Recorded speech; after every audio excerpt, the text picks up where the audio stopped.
मैं सबसे पहले गोकुल सिंह स्मारक महाविद्यालय परिवार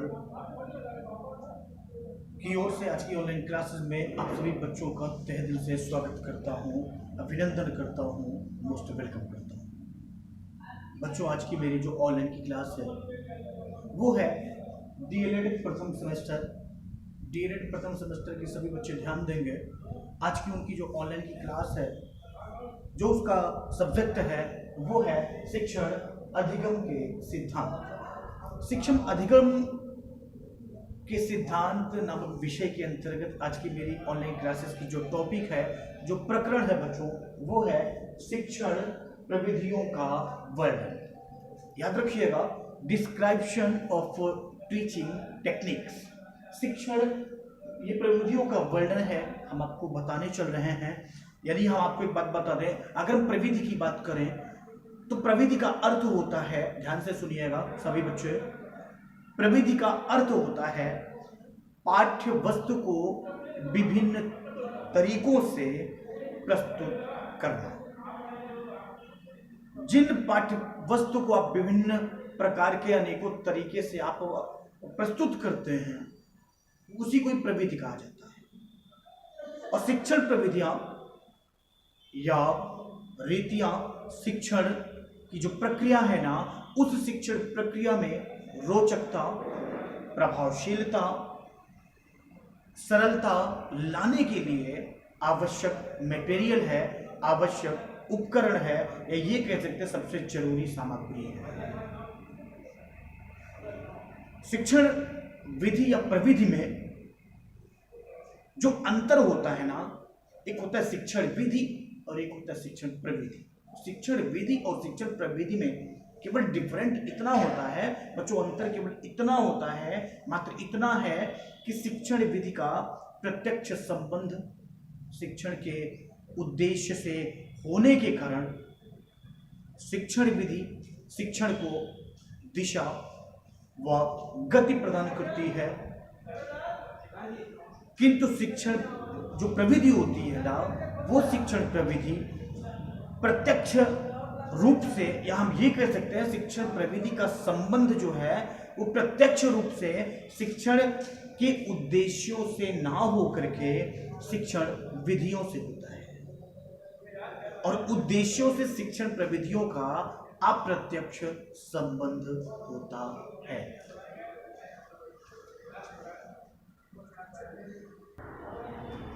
बच्चों, मैं आपको एक बात ये भी बता दूं, शिक्षण जो प्रविधि है ना, वो शिक्षण प्रविधि विद्यार्थियों के सम्मुख समस्त पाठ्य सामग्री को शिक्षक द्वारा प्रस्तुत करने का एक ढंग है।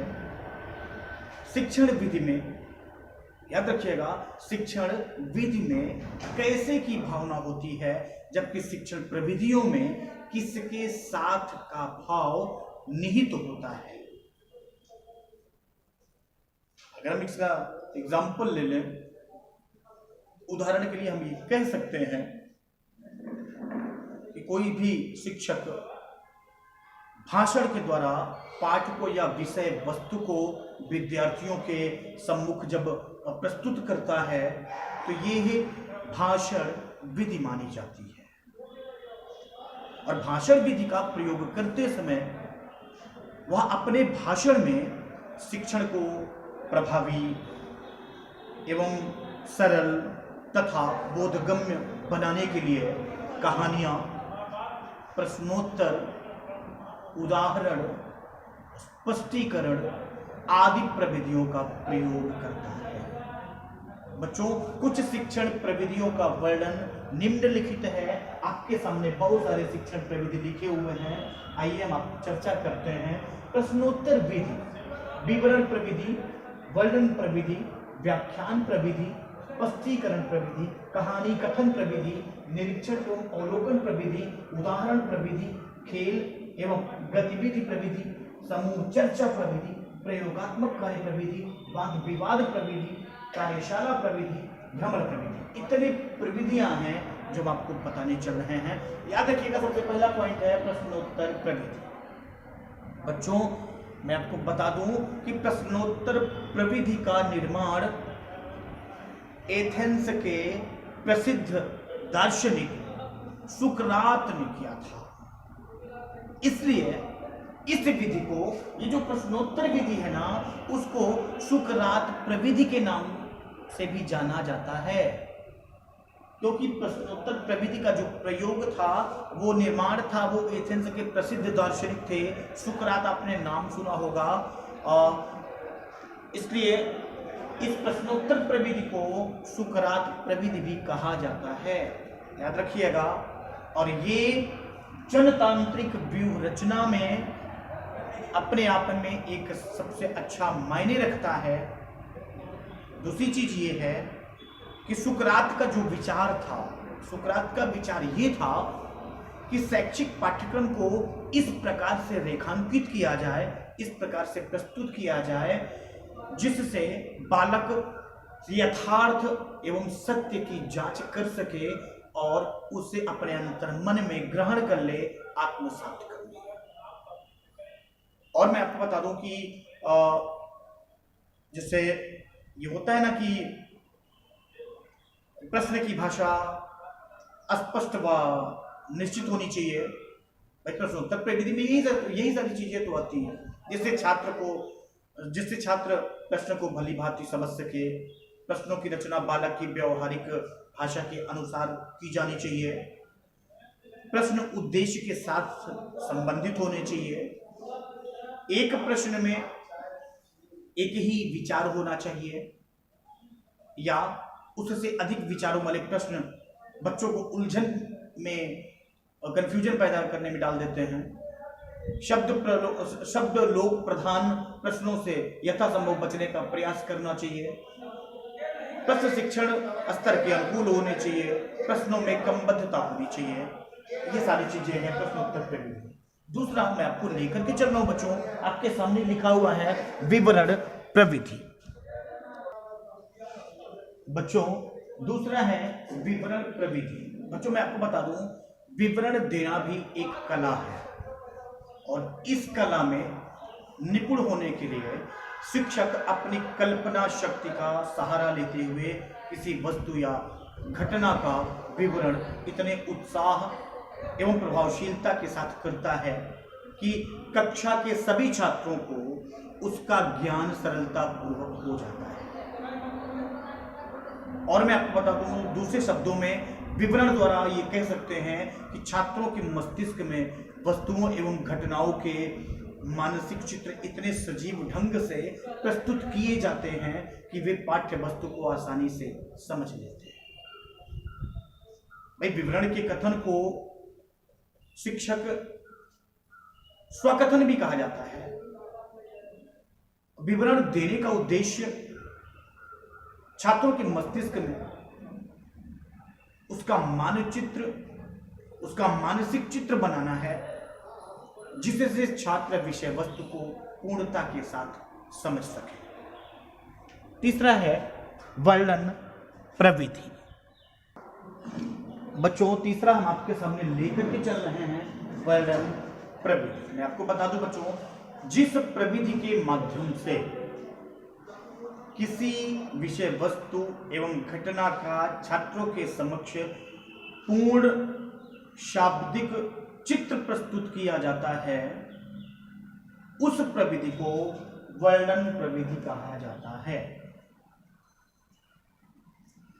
इस प्रविधि के माध्यम से किसी घटना या दृश्य या नियम तथा सिद्धांतों का विस्तार पूर्वक वर्णन किया जाता है।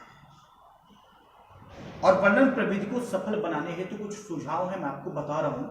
जैसे वर्णन विषय वस्तु से संबंध होना चाहिए, वर्णन की भाषा शैली सरल एवं स्पष्ट होनी चाहिए, वर्णन समग्र रूप में किया जाना चाहिए, वर्णन क्रमबद्ध और आवश्यकता के अनुसार होना चाहिए, वर्णन अपने स्तर के अनुकूल होना चाहिए।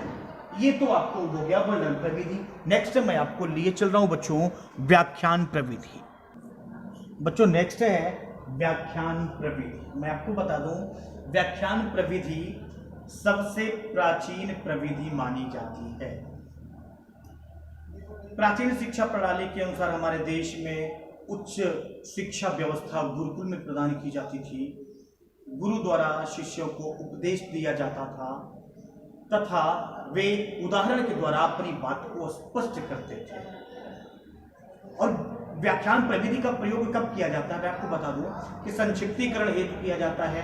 व्याख्यान प्रविधि का प्रयोग संक्षिप्तीकरण हेतु किया जाता है, प्रेरणा प्रदान करने के लिए किया जाता है, समय को बचाने के लिए किया जाता है, स्पष्ट करने हेतु प्रयोग किया जाता है, होमवर्क देने के लिए, बच्चों को गृह कार्य देने के लिए व्याख्यान प्रविधि का प्रयोग किया जाता है, और बच्चों को विषय वस्तु के माध्यम से प्रेरणा प्रदान करने के लिए भी व्याख्यान प्रविधि का प्रयोग किया जाता है। नेक्स्ट है बच्चों स्पष्टीकरण प्रविधि। बच्चों नेक्स्ट मैं आपके सामने लिए चल रहा हूं स्पष्टीकरण विधि यानी एक्सप्लेनेशन टेक्निक। एक्सप्लेनेशन टेक्निक का मतलब होता है स्पष्टीकरण प्रविधि। मैं आपको बता दूं कि जब किसी विषय वस्तु या घटना को अच्छी तरह समझना या समझाना स्पष्टीकरण कहलाता है।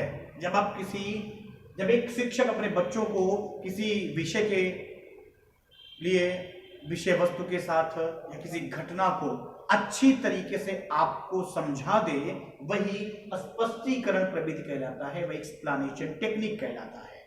और इस स्पष्टीकरण विधि को उद्घाटन विधि भी कहा जाता है।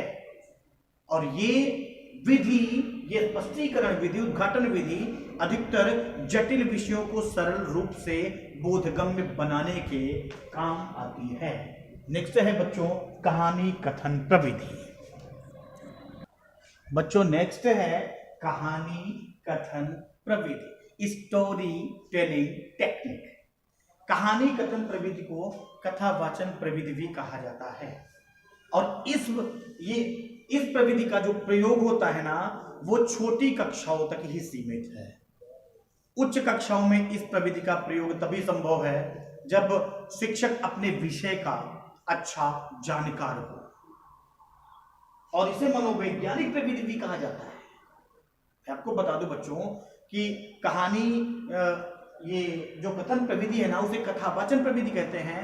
और कथावाचन प्रविधि में जैसे छात्रों में सृजनात्मकता क्षमता का विकास करना, छात्रों में नैतिक मूल्यों का विकास करना, छात्रों में कल्पना एवं स्मरण शक्ति का विकास करना, छात्रों के शब्द भंडार में बढ़ोतरी करना, वृद्धि करना, छात्रों में मौखिक अभिव्यक्ति को विकसित करना, छात्रों में सद्गुणों एवं सद प्रवृत्तियों को विकसित करना। नेक्स्ट है निरीक्षण एवं अवलोकन प्रविधि। बच्चों नेक्स्ट है निरीक्षण एवं अवलोकन प्रविधि, ऑब्जर्वेशन टेक्निक। इस प्रविधि का जो प्रारंभ हुआ था वो 19वीं शताब्दी के सबसे लास्ट में मुख्य तौर से परंपरागत प्रविधियों का, या ये कह सकते हैं कि परंपरागत प्रविधियों को दोष मुक्त करने के लिए हुआ था। और निरीक्षण विधि ज्ञान प्राप्ति की एक महत्वपूर्ण विधि है। और इस प्रविधि में अध्यापक स्वयं किसी समस्या या परिस्थिति के विषय में टीका टिप्पणी ना करके बालक को निरीक्षण करने के लिए उत्साहित करता है। निरीक्षण प्रविधि की अगर हम प्रकार की बात करें तो वो दो प्रकार होता है, एक होता है औपचारिक, दूसरा होता है अनौपचारिक। औपचारिक निरीक्षण वह निरीक्षण है जिसमें निरीक्षणकर्ता विषय के व्यवहार का निरीक्षण नियंत्रित परिस्थितियों में योजनाबद्ध तरीके से संपादित करना है। और अनौपचारिक का जो निरीक्षण है, अनौपचारिक निरीक्षण वो निरीक्षण है जिसमें निरीक्षणकर्ता विषयी के व्यवहार का निरीक्षण बगैर किसी पूर्व निश्चित योजना के अनियंत्रित परिस्थितियों में करता है। नेक्स्ट बच्चों आपके सामने है एग्जाम्पल टेक्निक, उदाहरण प्रविधि। बच्चों नेक्स्ट है एग्जाम्पल टेक्निक, उदाहरण प्रविधि। उदाहरण प्रविधि का शिक्षण में बहुत ही महत्वपूर्ण स्थान होता है, क्योंकि उदाहरण के ही माध्यम से, एग्जाम्पल्स के ही माध्यम से शिक्षक पाठ को रोचकता प्रदान करता है और पाठ को रोचक एवं ग्राह्य बनाने में सफल होता है। ये प्रविधियां हैं एग्जाम्पल प्रविधि के लिए। आपने बहुत सारे उदाहरण देखे भी होंगे, जैसे होता है मौखिक उदाहरण, प्रदर्शनात्मक उदाहरण। अगर हम उदाहरण प्रविधि के उद्देश्यों की बात करें ना, तो उदाहरण प्रविधि के बहुत सारे उद्देश्य हैं, जैसे छात्रों को प्रेरणा प्रदान करना, छात्रों का ध्यान पाठ्य पुस्तक की तरफ आकर्षित करने के लिए करना, छात्रों के अनुभव को विकसित करने के लिए करना, पाठ्य वस्तु को बोधगम्य बनाने के लिए उदाहरण का प्रयोग होता है, और ज्ञात विचार वस्तु घटनाओं का संबंध अज्ञात विचार वस्तुओं तथा घटनाओं को स्थापित करने के लिए उदाहरण प्रविधि का प्रयोग होता है। नेक्स्ट है खेल या गतिविधि प्रविधि। बच्चों मैं आपको बता दूं, खेल प्रविधि की भी बहुत सारी विशेषताएं हैं।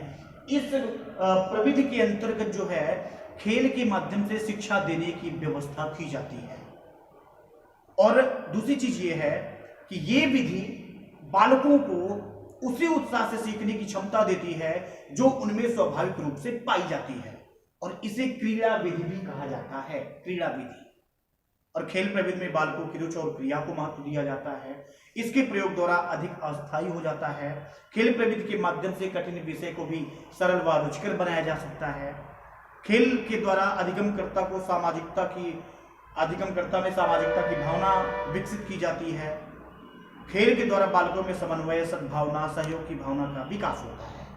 नेक्स्ट है समूह चर्चा प्रविधि। बच्चों मैं आपको बता दूं, समूह चर्चा जो प्रविधि होती है ना, ये समूह चर्चा में बौद्धिक मनोरंजन किया जाता है, और इसका आधुनिक अर्थ है कि वह सभा जिसमें एक टॉपिक पर, एक प्रकरण पर वक्तागण अपने विचार प्रस्तुत करते हैं, और इसके अंतर्गत, इसी समूह चर्चा प्रविधि के अंतर्गत एक क्रम में टॉपिक संबंधी विचारों को प्रस्तुत करने का आयोजन किया जाता है, और किसी विशिष्ट प्रकरण पर कोई भी व्यक्ति अपने विचारों को प्रस्तुत कर सकता है।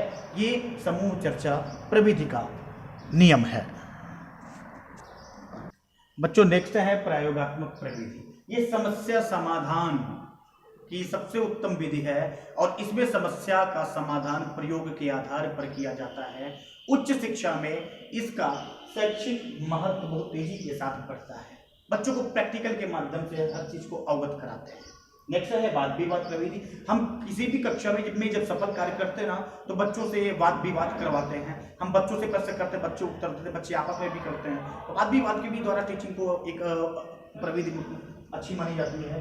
कार्यशाला प्रविधि। बच्चों को जैसे हम कोई थ्योरी लिखवाते हैं ना, तो उस थ्योरी के साथ साथ उन्हें हम अपने बच्चों को प्रैक्टिकल के को भी देते हैं। जैसे हर चीज थ्योरी नहीं होती, बच्चों को प्रैक्टिकल करने का मौका मिलेगा तो वो कुछ करेंगे, वो तभी आगे बढ़ेंगे। लेक्चर है भ्रमण भी। हम टूर के भी माध्यम से, हम पर्यटक के भी माध्यम से, हम पर्यटन